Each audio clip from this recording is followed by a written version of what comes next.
थे महामारी और मानव सभ्यता पे कि किस तरह से सदियों से कई वायरस ने, कई सारे महामारी ने इंसानी सभ्यता को तबाह किया, मानव सभ्यता को तबाह किया।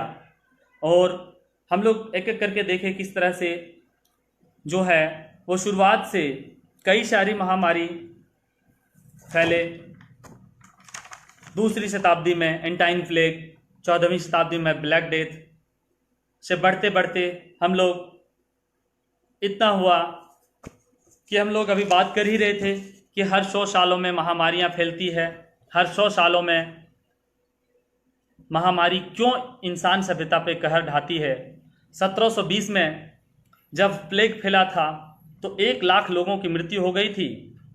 1860 में चाइना में, हांगकांग में सिल्क रूट होते हुए यह पूरी विश्व की को तबाह की।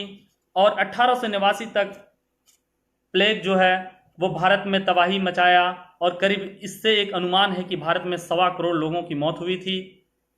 एक वर्ल्ड हेल्थ ऑर्गेनाइजेशन की रिपोर्ट के अनुसार देखा जाए तो 1720 में फैला हुआ प्लेग वायरस का प्रभाव 1959 तक ये वायरस एक्टिव रहा। इसे हम लोग ये कह सकते हैं कि उस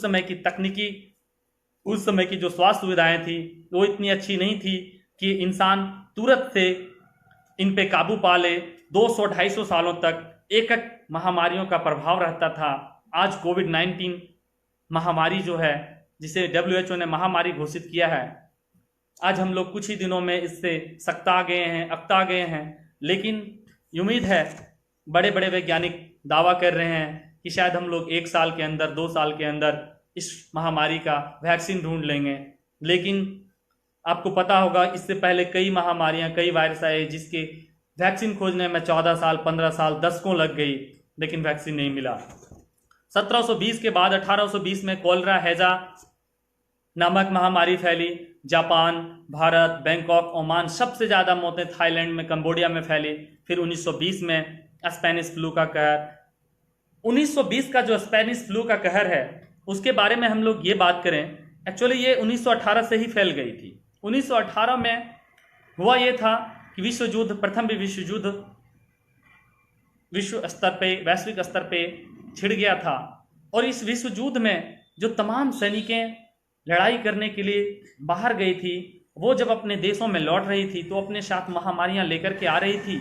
लोग का मूवमेंट हो रहा था, एक जगह से दूसरे जगह ट्रांसपोर्टेशन हो रहा था, जिस कारण से जो है ये महामारी फैलने लगी।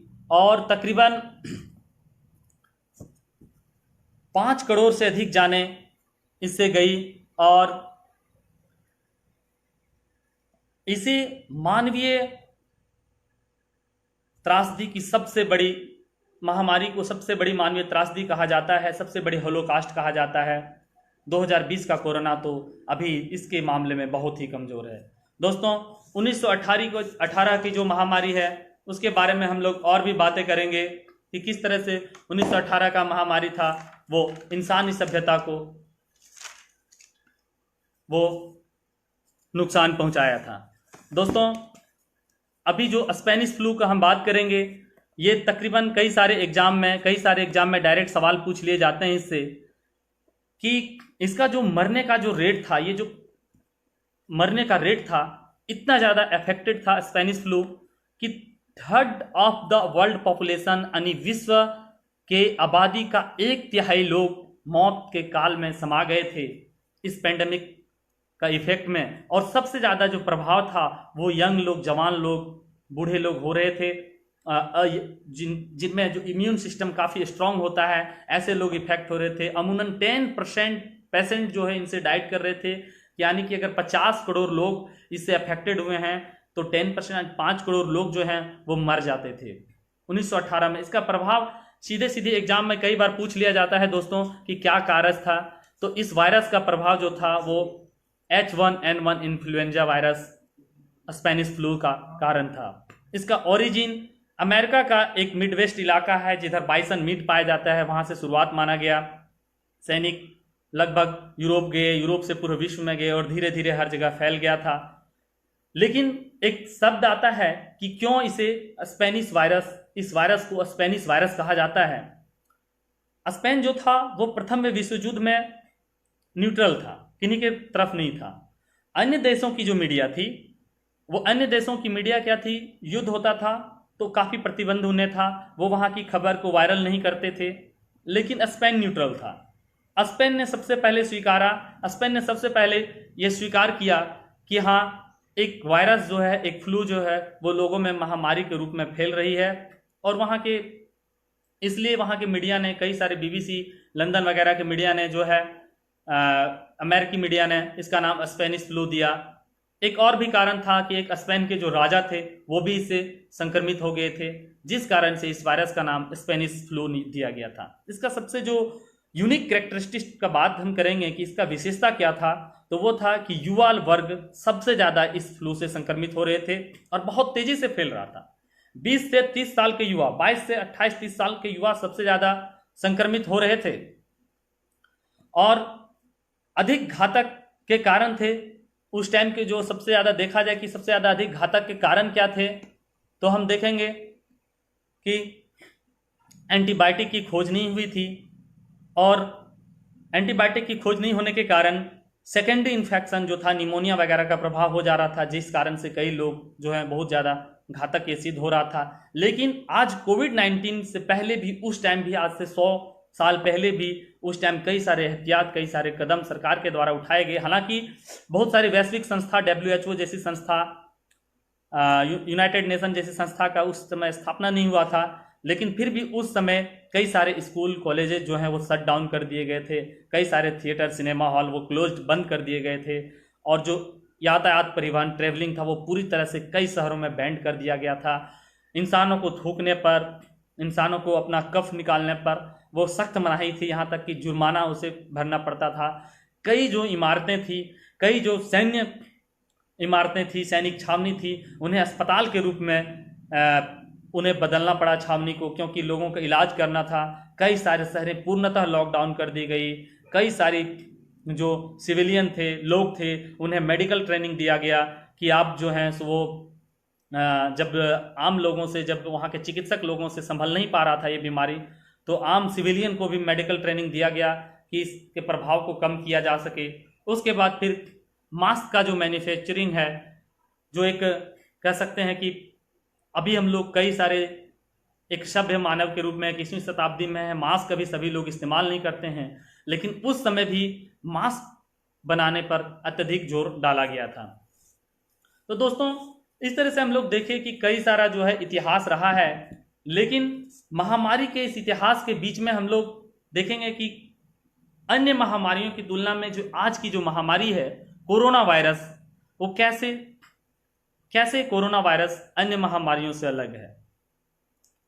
तो दोस्तों, मैं फैक्ट पे ज़्यादा नहीं जाऊंगा, मैं आप लोगों को ये बताता हूं कि जो अन्य सभी महामारियां थी उससे कोरोना वायरस इसलिए अलग है, इसलिए इससे अलग है क्योंकि यह एक बिल्कुल नया वायरस है। इसे नोवेल कोरोना वायरस के नाम से जानते हैं।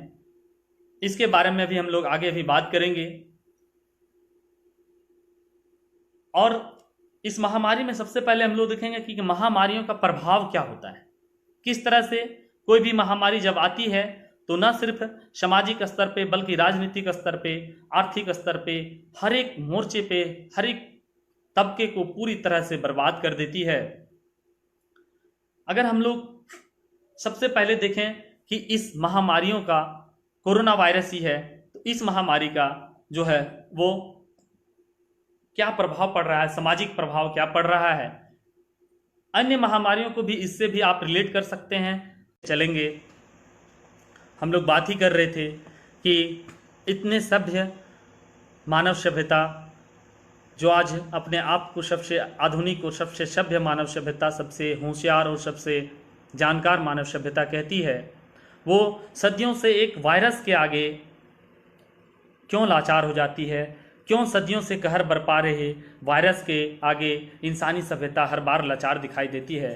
कोविड-19 से पहले भी महामारी आई और मानव सभ्यता वायरस के कारण अनगिनत महामारियों का सामना करता रहा, फिर भी सबसे होशियार, सबसे चालाक प्राणियों में से एक होमोसेपियंस जो मानव है, इकलौता जीव है जिनने सभी बाकी जानवरों को भी अपने आप में काबू कर लिया, सारी धरती उसके नियंत्रण में है, चांद पर भी जिसने कदम रख लिया, वो इंसान आज एक वायरस के सामने लाचार होता दिखाई पड़ रहा है, एक सूक्ष्म जीव के सामने लाचार होता दिखाई पड़ रहा है। यह कोई पहला वायरस नहीं है जब दुनिया इससे डरी है। इससे पहले भी हम पहले सेशन में बता चुके थे कि 5वीं-6वीं शताब्दी में आई प्लेग, 14वीं शताब्दी में आई प्लेग, और आज से अगर 19वीं शताब्दी में हम लोग चला जाएं तो स्मॉल पैक्स और इन्फ्लुएंजा, 20वीं शताब्दी में H1N1 स्पेनिश फ्लू, तमाम virus, HIV virus, hepatitis, Ebola virus, Nipah virus, जिका वायरस, कई सारे वायरस जो हैं वो,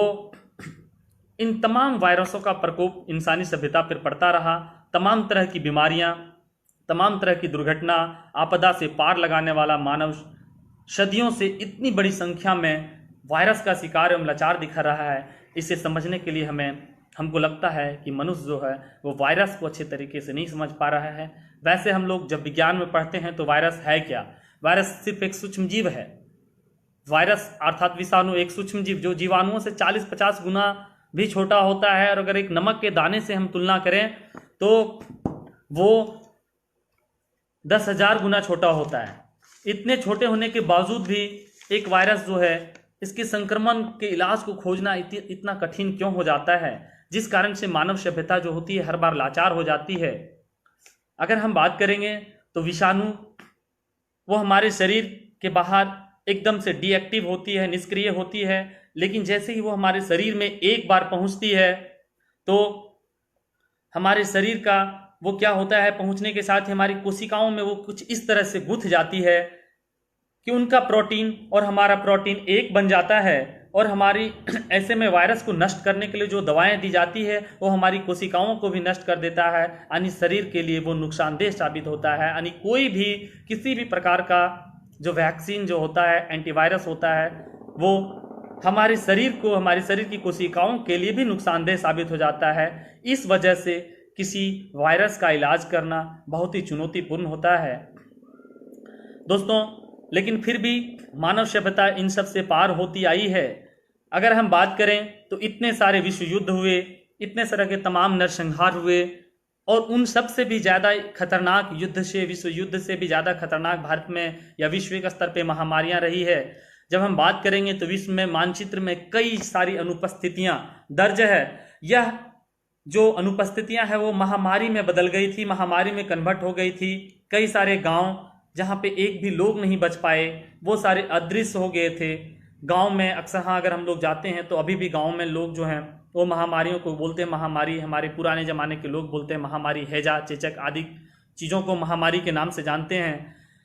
लेकिन अगर हम लोग भारतीय इतिहास का बात करेंगे, भारतीय इतिहास में देखेंगे तो 1870 से 1910 का जो कालखंड है वो महामारी और अकाल का कालखंड इसे बोला जाता है, क्योंकि इस दरमियान महामारी के साथ साथ अकाल ने भी इंसानी सभ्यताओं को तबाह किया। यानी अकाल के साथ साथ महामारी ने भी व्यापक जनसंहार किया, लेकिन फिर भी करोड़ों लोगों की मौत इन महामारियों ने भारतीय समाज की जो जनसंख्या है, विश्व की जो जनसंख्या है, उसमें भारी फेरबदल किया। और उन महामारियों के कारण भी हमारे गांव के हमारे अनेक मानचित्र गायब हुए। गोवा से अगर देखें, पंजाब में अगर हम लोग देखें, उत्तराखंड में देखें भारतीय समाज में, तो अनेक गांव जो हैं वो महामारी के कारण तबाह हो गए, खत्म हो गए। पहले जब युद्ध होता था दोस्तों, तो युद्ध के समय लोग जो होते थे वो पहाड़ों के पास या फिर जंगलों में जाकर के छिप जाते थे। युद्ध खत्म होने के बाद पुनः वो वापस गांव आते थे और बस जाते थे। किंतु एक महामारी जब आती है तो ऐसा नहीं कि महामारी से बच करके कहीं शरण लिया जा सकता है। ऐसे में दो ही रास्ते होते हैं कि अगर आपके भीतर की जो प्रतिरोधक क्षमता है या फिर स्वस्थ देसी जीवनचर्या है, इन दोनों से अगर चाहें तो आप अपने शरीर को बचा सकते हैं या चाहे तो आप खुद को बर्बाद कर सकते हैं। ये दो ही रास्ते इंसानों के पास बच जाते हैं। इसलिए अन्य सभी महामारियों की तुलना में, युद्ध के तुलना में ये कोरोना वायरस उन लोगों से अलग है। क्योंकि अगर आपके शरीर के इम्यून सिस्टम स्ट्रांग नहीं है तो आप या तो महामारी के सुपुर्द हो जाइए, इस महामारी के काल के गाल में समा जाइए, या तो फिर बच जाइए। ये दो ही रास्ते बचते हैं। भारत ही नहीं, अगर हम विश्व के अन्य कई देशों में बात करें, अफ्रीकी देशों में जाएं, तो वहाँ की भी महामारी से गांव में समुदाय के समूल नाश हो गए।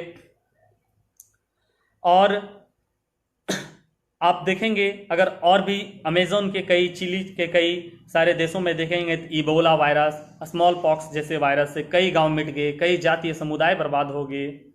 हालांकि पहली विश्व युद्ध में अगर हम बात करें 1918-20 में जो विश्व युद्ध हुई थी, उस दरमियान में भी लोग मरे, लेकिन उस विश्व युद्ध के तुलना में उसी समय जो है सो लोग वायरस स्पेनिश फ्लू से ज़्यादा जब लोग मारे जा रहे थे। यानी कि आप सोच सकते हैं दोस्तों कि किस तरह से एक महामारी जो है वो इंसान को पूरी तरह से तबाह करती है। लेकिन फिर भी उस वक्त भले ही इतनी ज़्यादा मात्रा में स्वास्थ्य सुविधाएं, तकनीकी सुविधाएं नहीं थी, लोगों के लिए देशज रहन सहन ही था। लोग क्वारंटाइन भी होते थे तो देशज तरीके से होते थे। चिकित्सा पद्धति भी उतनी अच्छी नहीं थी। वो चिकित्सा पद्धति जो देशज चिकित्सा पद्धति थी, पूजा पाठ या लोक विश्वास, इन सभी का सहारा लेकर के जो है इन विपदाओं का सामना कर मानवीय सभ्यता यहाँ तक पहुँची है। तो हम कह सकते हैं कि महामारी यह हो या युद्ध हो, इंसान उससे उबर ही पाया है।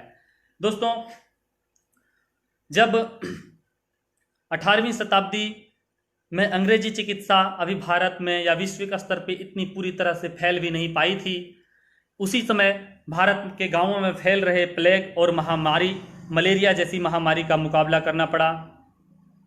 ये देशज चिकित्सा, जो देसी चिकित्सा प्रणाली थी, महामारी से लड़ने में उस समय पता नहीं कितना सक्षम रही होगी। लेकिन आज जो मानव सभ्यता है वो इन्हीं आपदाओं से उबर कर निकल कर आया है। हालांकि इन सारे आपदाओं में, एक त्रासदी में हमने अपनी एक बहुत बड़ी आबादी खो दी, कई सारे गांव नस्तेनाबूद हो गए और वो हमारी मानचित्र से, हमारी स्मृतियों से गायब हो गई। किंतु महामारी से हमने बहुत कुछ सीखा। महामारी से हमने अपनी देशज जीवनचर्या और सीमित संसाधनों में भी अपने आप को जीना सीखा, अपने आप को ढालना सीखा। अगर हम बात करेंगे पहले की महामारी में और आज की नोवेल कोरोना वायरस की महामारी में फ़र्क क्या है, तो दोस्तों, जब पहले कोई महामारी होती थी, आज से पहले जब हम लोग कई गांवों में जब देखते हैं तो लोगों से बात करते हैं, वो बोलते हैं कि पहले महामारियां होती थी, हम थे यूपी के लेकिन बिहार में बस गए। किसी एक गांव में महामारी होती थी, उस संपूर्ण समूल गांव को नाश करती थी और लोग को मजबूरन जो है सो उस गांव को छोड़ करके दूसरे गांव जाकर के पलायन करना पड़ता था और वो वहीं पे बस जाते थे। यानी जो विस्थापन होता था वो एक तरह से कह सकते हैं अस्थायी विस्थापन होता था। लेकिन कोरोना उन लोगों से अलग है। उन महामारी से कोरोना इस मामले में अलग है कि कोरोना का विस्थापन अस्थायी विस्थापन है। जैसे ही कोरोना का ये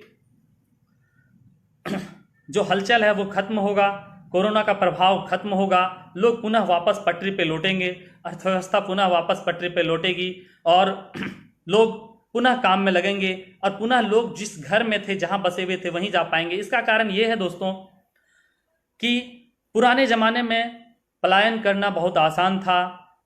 अगर कहीं पे किसी को बसना होता था तो प्रशासन की वो डॉक्यूमेंटेशन, कागजात, ये भी नेटवर्क इशू के कारण बार बार वीडियो कट जा रहे थे। मेरे दोस्त जो भी इस बार अभी इस सेशन को ज्वाइनिंग करेंगे, नए लोग, वो इससे पहले 2-3 बार वीडियो कट गई थी, उस पुराने सेशन को देख लेंगे। हम लोग जहाँ तक उस सेशन में पहुँचे थे उससे आगे हम लोग चलेंगे। हम लोग देख रहे थे कि किस प्रकार से जो है, किस प्रकार से अन्य महामारी में हुए विस्थापन की तुलना में कोरोना वायरस अलग है। क्योंकि अन्य महामारी का जो विस्थापन होता था, पलायन होता था, वो अस्थायी होता था। लोग एक गांव को छोड़ के दूसरे जगह चले जाते थे और वहीं बस जाते थे। लेकिन आज कोरोना संकट कालखंड में हमारे लाखों प्रवासी लोग एक जगह से दूसरे जगह पलायन हो रहे हैं, लेकिन वह अस्थायी पलायन है। पुनः जब सब ठीक हो जाएगा, कोरोना का हलचल समाप्त हो जाएगी, तो लोग पुनः अपने दौर पे वापस लौट जाएंगे, अर्थव्यवस्था फिर पुनः उसी तरह से चल जाएगी। तो हम लोग इस तरह से महामारी का प्रभाव देख रहे थे। अब हम लोग देखते हैं कि महामारी का प्रभाव एक एक स्तर पे हम लोग देखेंगे कि सामाजिक स्तर पे क्या प्रभाव होता है, इसी महामारी का राजनीतिक स्तर पे क्या प्रभाव होता है, वैश्विक स्तर पे क्या प्रभाव है, देशव्यापी क्षेत्रीय प्रभाव क्या है, पर्यावरण पे क्या प्रभाव है, अर्थव्यवस्था पे क्या प्रभाव है। तो सबसे पहले अगर हम लोग सामाजिक राजनीतिक प्रभाव की बात करें तो आप देख सकते हैं कि आज क्या हुआ है। पूरा समाज कोरोना कालखंड में घरों में दुबक गया है, घरों में कैद हो गई है, और पूरी समाज की जो आर्थिक गतिविधियां हैं वो पूरी तरह से ठप हो चुकी है, चरमरा गई है। तो एक महामारी आई और इंसान को हर एक मोर्चे पे पीछे धकेल दिया।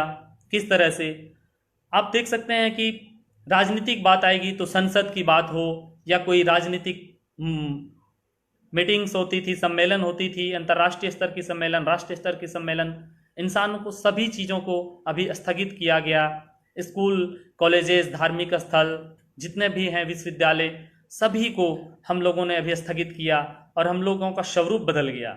जो हम लोग विद्यालय में जाकर के, विश्वविद्यालय में जाकर के, कॉलेजेस में जाकर के समूह में पढ़ते थे, आज हम लोगों को वो चीज़ समूह से हट करके एक जगह पढ़ना पड़ रहा है, हमें ऑनलाइन पढ़ना पड़ रहा है, हमें वीडियो कॉन्फ्रेंसिंग के माध्यम से पढ़ना पड़ रहा है। तो एक प्रभाव जो है समाज पे इस तरह से डाला है। राजनीति जो है, कई सारे संसद जो हैं, लोग ऑफिस में जाकर के काम करते थे, आज लोग घर से वर्क फ्रॉम होम कर रहे हैं, क्योंकि स्टे होम स्टे सेफ है, तो वर्क फ्रॉम होम भी होने में कोई दिक्कत नहीं है। इसके अलावा हम लोग बात करें तो संसद की बात करेंगे तो संसद में भी यही हो रहा है कि जो काम, कई सारे नियमावली, कई सारे स्कीम, कई सारे योजना आज ऑनलाइन किए जा रहे हैं। सामाजिक स्तर पे कई सारे लोग एक्टिव हुए हैं। ये सब एक प्रभाव देखने को मिल रहा है, किस तरह से हम लोग को नुकसान हुआ है।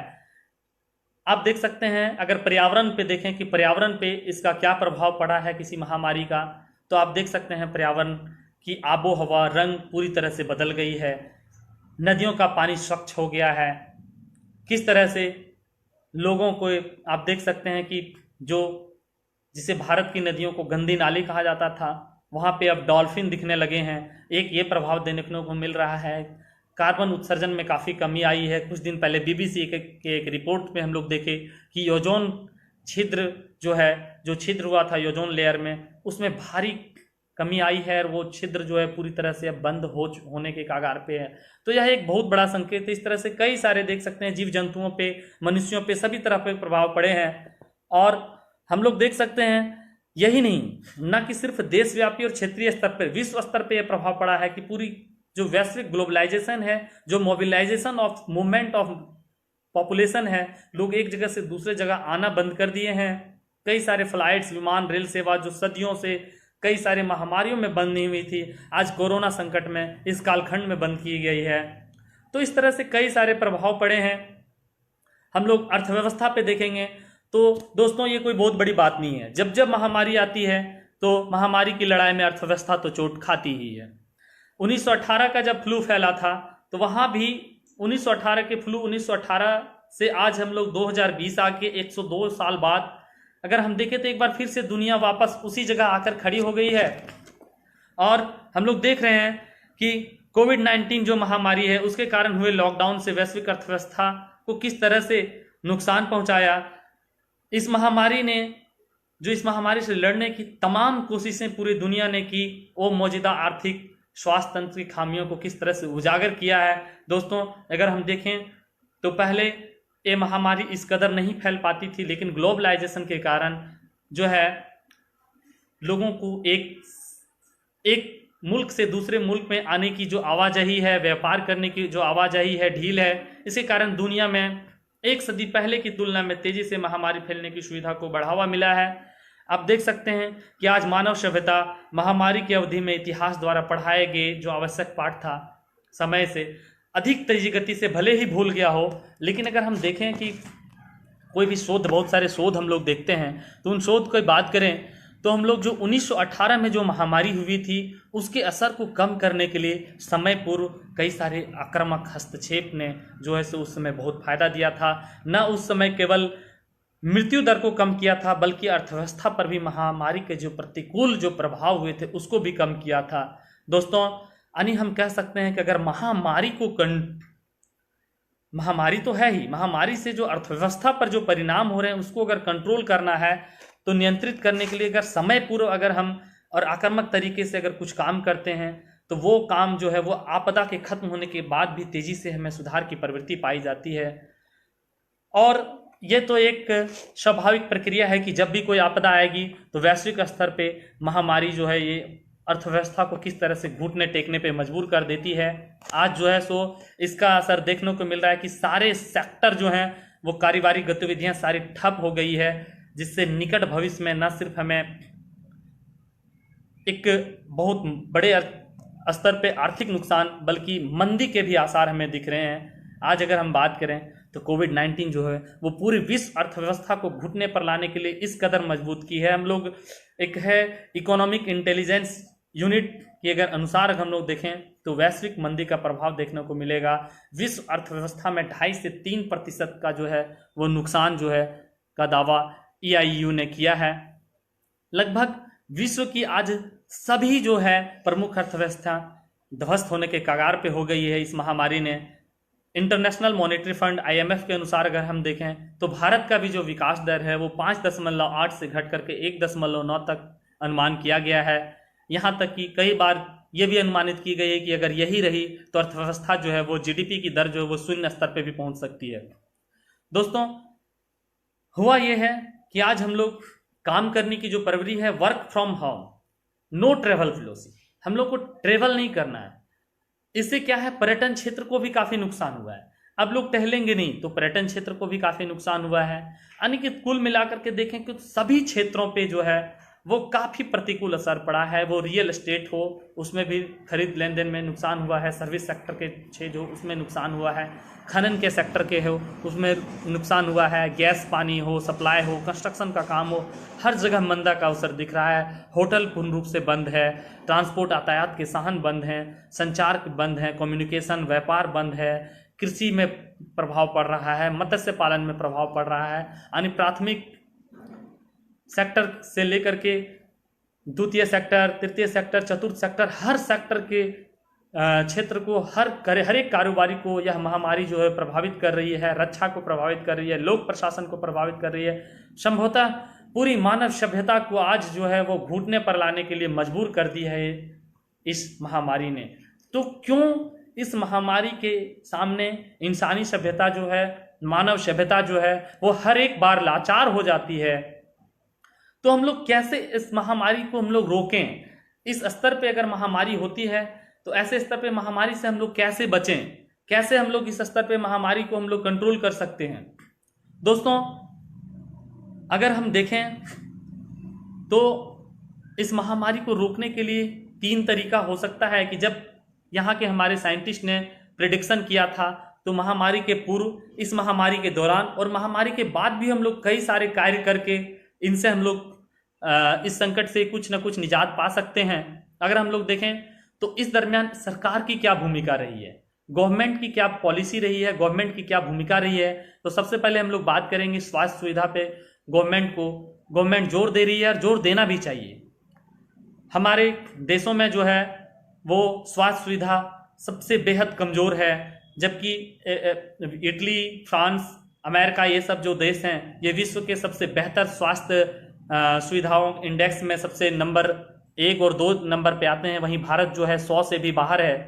तो सरकार को चाहिए सबसे पहले इस स्तर पे स्वास्थ्य सुविधाओं को बढ़ावा दे। क्वारंटाइन सेंटर हो, आइसोलेशन वार्ड हो, हॉस्पिटल हो, डॉक्टर, नर्स, PPE किट हो, ये सारे लोग जो मास्क है, सैनिटाइजर है, इस सभी चीज़ों को सरकार को बढ़ावा देना चाहिए। सरकार को चाहिए कि जांच में तेजी लाए और जांच सबसे पहले प्राथमिकता ही जांच होनी चाहिए, क्योंकि ये जो छूत की बीमारी है इससे जितने अधिक जांच होगी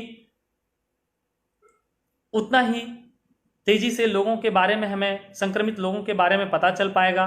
सरकार को अफवाहों पे लगाम लगाना चाहिए। सरकारों को एक इस तरह से तैयारी करनी चाहिए कि ये युद्ध स्तर पे एक तैयारी हो, जो युद्ध स्तर से पहले हम लोग एक तैयारी करते हैं, महामारी से भी निपटने के लिए हमें उसी प्रकार की तैयारी करेगी। सरकार को ही नहीं बल्कि पूरी विश्व को अभी सबसे पहले इसके वैक्सीन पे जोर देना चाहिए, इसके टीके पे जोर देना चाहिए, क्योंकि यह वायरस जो है अभी खत्म नहीं होने जा रहा है। HIV वायरस, मलेरिया, प्लेग, ये सब वायरस जो है हम लोग के साथ हैं। पहले जब ये आए थे तो यह एक महामारी के रूप में थे, और यह सब महामारी हमारी तरफ से खत्म नहीं हो गई है। अभी भी HIV वायरस है, अभी भी मलेरिया है, प्लेग है, चेचक है, लेकिन फिर भी हम इसके साथ जी रहे हैं। तो हमें भी अब कोरोना के साथ ही जीना होगा। तो जब तक सरकार इस वैक्सीन का खोज न कर ले, हमें जो सरकार के निर्देश है उनका पालन करना होगा। सरकार को उसके बाद चिकित्सा संसाधनों को व्यवस्थित करना चाहिए। सरकार की प्राथमिकता होनी चाहिए कि जो हमारे देश के ऐसे गरीब लोग हैं, मजदूर लोग हैं, 70%, 60% लोग जो गरीब तबके में आते हैं, बिलो पॉवर्टी लाइन में आते हैं, उसमें से भी एक वर्ग जो मजदूर वर्ग हैं, रोज कमाने खाने वाले, ठेले चलाने वाले, रेहड़ी चलाने वाले लोग हैं, उन्हें तत्काल मदद करना है सरकार को। उन्हें तत्काल सरकार को धन मुहैया करानी है, क्योंकि उन्हें आज पैसे की ज़रूरत है। अगर सरकार उन्हें कोई स्कीम ला करके बड़े दावे करेगी तो जो लोग रोड पे चल रहे हैं, सड़कों पे ठोकरें खा रहे हैं, वो उस स्कीम से तत्काल राहत नहीं पा सकेंगे, बल्कि उन्हें तत्काल अभी राहत चाहिए। उन्हें अभी पैसे की ज़रूरत है ताकि वे अपने ज़रूरत की चीज़ें हैं जो है वो खरीद सके, और बाज़ार में भी मांग बनी रहे, बाजार में आपूर्ति और मांग दोनों का जो समन्वय संतुलन है वो बना रहे। इसके अलावा सरकार को समय समय पर जनता से संवाद करना चाहिए। क्या प्रॉब्लम है, क्या समस्या है जनता का, किन क्षेत्रों में कमी आ रही है, इन क्षेत्रों को भी सरकार को प्रयास करना चाहिए। सरकार को ये भी प्रयास करना चाहिए कि जितने भी केंद्रीय स्तर के बैंक हैं, उन्हें उद्यमों को, जो छोटे छोटे इंटरप्रेन्योरशिप है, उन्हें ऋण देने की व्यवस्था करनी चाहिए। हालांकि इस तरह से सरकार बहुत सारे काम भी किए हैं। कुछ दिन पहले जो है वो वित्त मंत्री ने 1.7 करोड़ लाख के पैकेज घोषित किए थे, और अभी फिलहाल कुछ दिन पहले प्रधानमंत्री जी ने 20 लाख करोड़ के पैकेज की घोषणा की है। तो इस तरह से ये कई सारे जो हैं राहत के काम सरकार के द्वारा किए जा सकते हैं। लेकिन एक बहुत बड़ी महामारी जो वैश्विक स्तर पे फैली रहती है, जो देश स्तर पे फैली रहती है, जहाँ के विश्व के जो है सो इतनी बड़ी आबादी प्रभावित होती है, तो सिर्फ सरकार स्तर पे इसे निपट नहीं सकते हैं। इन्हें हमें सभी लोगों को भूमिका होनी चाहिए। ऐसे स्तर पे कई सारे NGO जो हैं, सेल्फ हेल्प ग्रुप जो हैं, कई सारे सोशल वर्कर हैं, उनकी भूमिका को आगे आना चाहिए। हम लोग देख भी रहे हैं कि कई सारे NGO, कई सारे सोशल वर्क लगातार लोगों के संपर्क में हैं, लोगों को खाने दे रहे हैं, लोगों के साथ जो है सो मिल करके उन्हें राशन पहुंचा रहे हैं, रसद पहुंचा रहे हैं, लोगों की मदद कर रहे हैं। तो NGO की ये भूमिका दिखती है, सोशल वर्कर की ये भूमिका दिखती है। उन्हें और स्तर से आगे आनी चाहिए। यहाँ पे जो बड़े बड़े बिजनेसमैन हैं वो सरकार के राहत कोष में दान कर रहे हैं, उन्हें भी आगे आनी चाहिए। बड़े बड़े जो कॉर्पोरेट जगत के लोग हैं, उन्हें अपनी सोशल रिस्पॉन्सिबिलिटी, जो सामाजिक दायित्व है, उन्हें जब वो समाज से इतना कुछ लेते हैं तो उन्हें ऐसे मौके में समाज को और देश को देने के लिए आगे आना चाहिए। उन्हें उनकी भूमिका अभी होती है कि वो आगे आए, लोगों को मदद करें। एलिट क्लास के लोग जो वाकई में अगर कहा जाए तो इस बीमारी को फैलाने में एलिट क्लास के लोग जो विश्व के कई सारे भागों में फैले हुए थे, वो आए, उन्होंने इस बीमारी को लाया, और एक लोअर मिडिल क्लास और लोअर क्लास के लोगों को लोगों को जो सबसे ज़्यादा ये चीज़ झेलना पड़ रहा है, तो एलिट क्लास लोगों की ये भूमिका होनी चाहिए कि ऐसे में समाज के लोगों से बाहर आएं और लोगों को मदद करें, उन लोगों के साथ उनसे जुड़ें, और लोगों को उनको हर एक स्तर पे जैसी हो सके, चाहे वो भोजन पहुंचाने की राशि हो, धन मुहैया कराने की राशि हो, लोगों के साथ आपसी तालमेल और समन्वय की बात हो, उन्हें मिल के काम करनी चाहिए। एक लोअर वर्ग जो सबसे निम्न स्तर के लोग हैं, उनकी भी ये भूमिका होती है कि सरकार के निर्देशों का पालन करे। कॉमन आम आदमी क्या करे ऐसे टाइम में? आम आदमी क्या करे? आम आदमी जो है वो सरकार का साथ दे, प्रशासन का साथ दे। प्रशासन की जो भूमिका है, प्रशासन जिस स्तर पे लोगों को मदद कर रही है, आम आदमी उनके निर्देशों का पालन करे। प्रशासन भी उनके प्रति जो है संवेदनी की भावना दिखाते हुए सिंपैथी पूर्वक लोगों के साथ तालमेल बिठाते हुए मदद करे। इस प्रकार से देखते हैं जब सभी वर्ग हम लोग एक दूसरे से आएंगे मिलेंगे, तो जब इंसान कई सारे वैश्विक महामारियां जो ऐतिहासिक रूप से है उनसे जब पार पा ली है, तो कोरोना वायरस जैसी महामारी से भी पार पाई जा सकती है। इसके लिए हम लोग करना क्या होगा? आम लोगों को सबसे पहले प्रशासन का सहयोग करना होगा। सहयोग में क्या है? सहयोग में जितने भी सरकारी निर्देश हैं उन्हें हमें पालन करना होगा। हमें लोगों को सरकार के प्रति समर्पण, तालमेल दिखाना होगा। हमें समर्पण दिखाना होगा अपने देश के प्रति। अभी कई सारे लोग बोलते हैं कि घर में बैठे बैठे बोर हो रहे हैं। भाई साहब, जो कई लोग समाज के लोग, जो देश के लोग, जो आर्मी में, सेना में जो वहाँ पे बिता रहे हैं, उससे अच्छा है कि आप घरों में बिताइए, घर में बैठिए, बेवजह यहाँ वहाँ घूमें नहीं, सभी नियमों का पालन करें। ये सब चीज़ आप लोगों को पता होगा। और जो सबसे बड़ी चुनौती है सामाजिक दूरी और फिजिकल डिस्टेंस और सोशल डिस्टेंसिंग का पालन करना।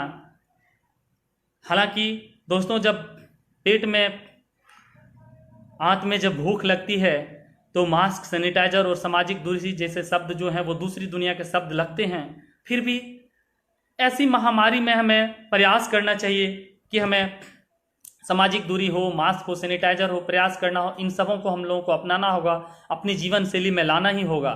क्योंकि हो सकता है कि आने वाले समय में जो हमारी आने वाली पीढ़ियां हो, नए जनरेशन हो, जो बच्चे जन्म ले, जो स्कूल जाए, यूनिफॉर्म जाए, उनको यूनिफॉर्म का मास्क जो हो, एक यूनिफॉर्म का मतलब कि आवश्यक वस्तु में आ जाए। जो नए बच्चे जन्म ले उन्हें मास्क के साथ जीना पड़े, मास्क के साथ चलना पड़े, ऐसा हो सकता है। हम लोग प्रयास करें कि हम लोग अपने देशज पद्धति को अपनाएं। जो हम लोगों की जो पुरानी पद्धति है, फालतू के जो रिसोर्सेज का दोहन है, उनको हम लोग बंद करें। इसके अलावा प्रकृति के साथ हम लोग तालमेल करके चलें, क्योंकि हम लोग प्रकृति ने भी हमें सबक सिखाया है और हमें प्रकृति के साथ चलना ही होगा। हम लोग को साथ कोरोना के साथ जीना होगा। ये हम लोगों का एक तरह से देख सकते हैं कि इस तरह की कई सारे नियमों का हम लोग पालन करेंगे, तब जाकर के हम लोग जो हैं वो महामारी जैसी चीज़ों से उबर पाएंगे। हालांकि दोस्तों, इसका एक बहुत फ़ायदा भी देखने को मिला है। वैश्विक स्तर पे हम लोग देखें तो इसका एक बहुत फ़ायदा हम लोग को ये देखने को मिला है कि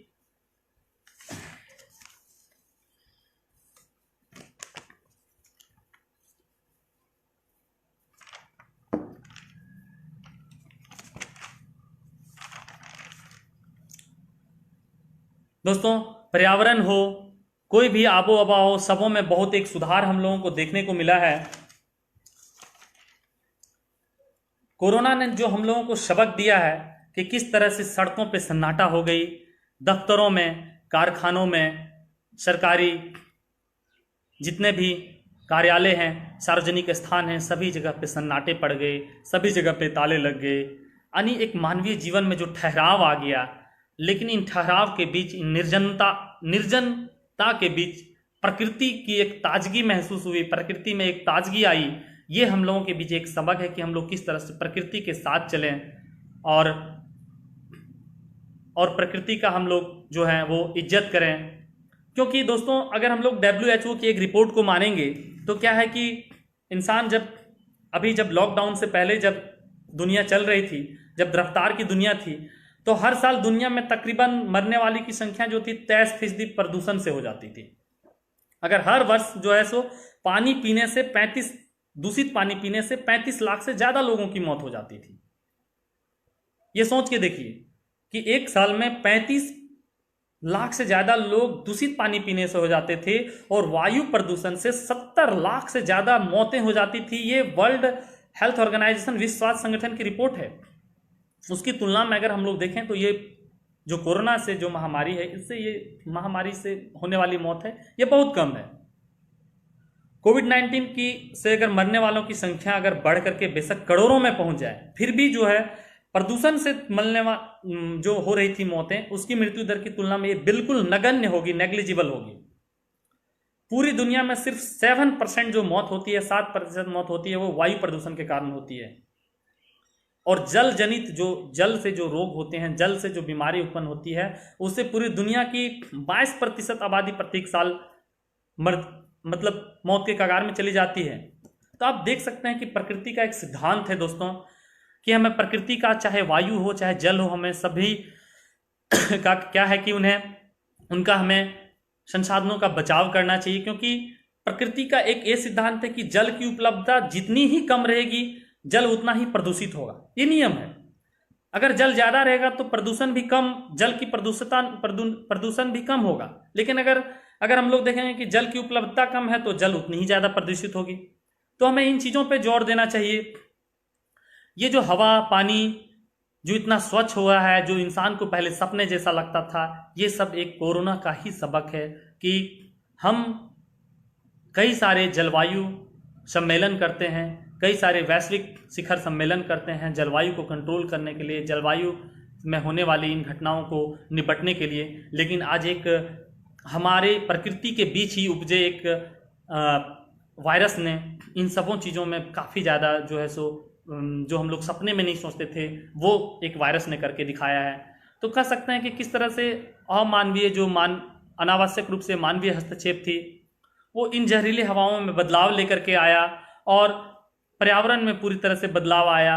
हमारे कार्बन उत्सर्जन में काफ़ी कमी आई, ओजोन छिद्र की बात हम लोग कर रहे थे उसमें काफ़ी कमी आई, नदियों का जल पूरी तरह से स्वच्छ हो गया है। आज नदियों में जो दूषित जल था वो स्वच्छ हो गए हैं और वहाँ पे उस नदियों में जो है सो डॉल्फिन जैसे कई जलीय जीव देखते हैं, हम लोग न्यूज़ में देखते हैं कि कई सारे जंगली जीव जो हैं वो सड़कों पे आ गए हैं।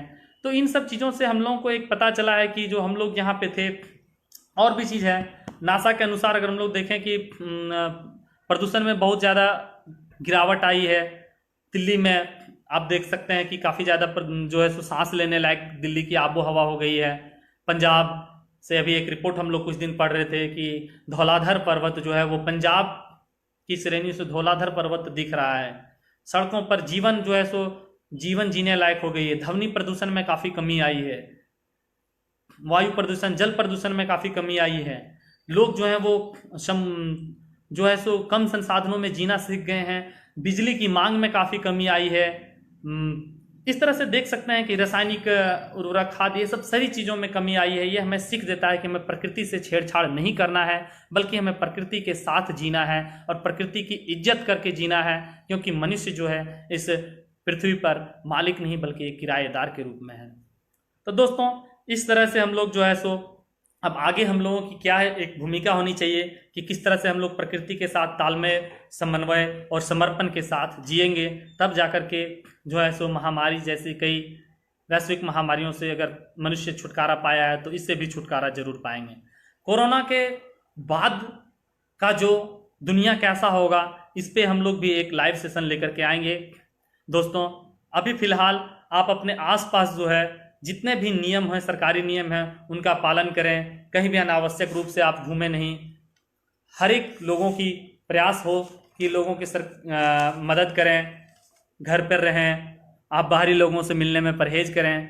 आप ऐसे मौके में जो है सो अगर मिलते हैं किन्हीं से तो वो सरकार का जो निर्देश है 2 गज की दूरी का पालन करना हो वो करें। आप चाहें तो किसी जो है आवश्यकता पड़ने पर जो है सो किसी तरह से भीड़ में जाएं, अन्यथा भीड़ में ना जाएं। अपने मोबाइल वगैरह को न्यूज़ के रूप में हमेशा एक्टिव रखें। हाँ, आप घर में अगर पड़े हुए हैं तो योग करें, व्यायाम करें। इन सब